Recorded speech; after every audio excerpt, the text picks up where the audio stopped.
অনেকদিন পর সন্ধ্যার পরে বের হলাম, বাচ্চাকে আনতে যাবো। এখন 5:30 বাজতেই সন্ধ্যা হয়ে যায়।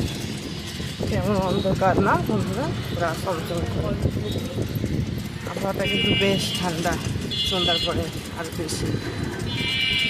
সামনে পলিটেকনিক্যাল ইনস্টিটিউট, সেখানে যে মামা বিক্রি করতেছে ফুচকা, ছেলেমেয়েরা সবাই ফুচকা খাচ্ছে। এই যে মসজিদের নামাজ পলিটেকনিক্যালের মসজিদ। আমি যাবো ডিসি মোড়ের দিকে, সাথে থাকো। পিঠা বানা শুরু হয়ে গেছে, আর বলার অভাব নেই রংপুরে।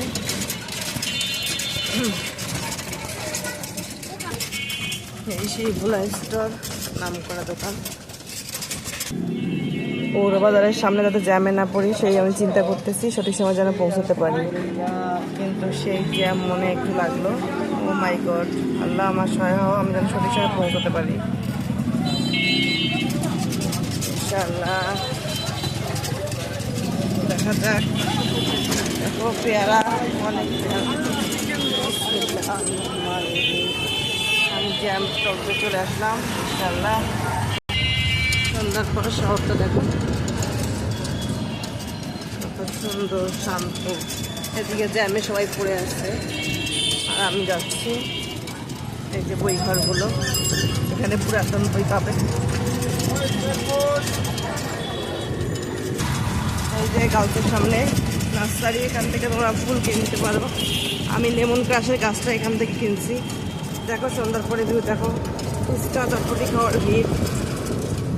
ফুচকা মামা খুব লাগছে, আমরা দুটো পাচ্ছি ভিডিও করতেছি। রাতের বেলা দেখো ফুলের ভিউটা খুবই সুন্দর। সঠিক সময় পৌঁছাতে পারলে হয়, এখনো পৌঁছায়নি আমি। এখন বন্ধুরা কতটুকু অন্ধকার, কেউ নাই, এক ভৌতিক অনুভূতি। যদি এখন একটা ভূত আসে তখন কি হবে। এই যে ঘাস ফুল, এখান থেকে অনেক আপনারা অর্নামেন্টস কিনতে পারবেন। সামনে কেরামতিয়া মসজিদ। আসতে বাবা, এখন আমার অবস্থা খারাপ।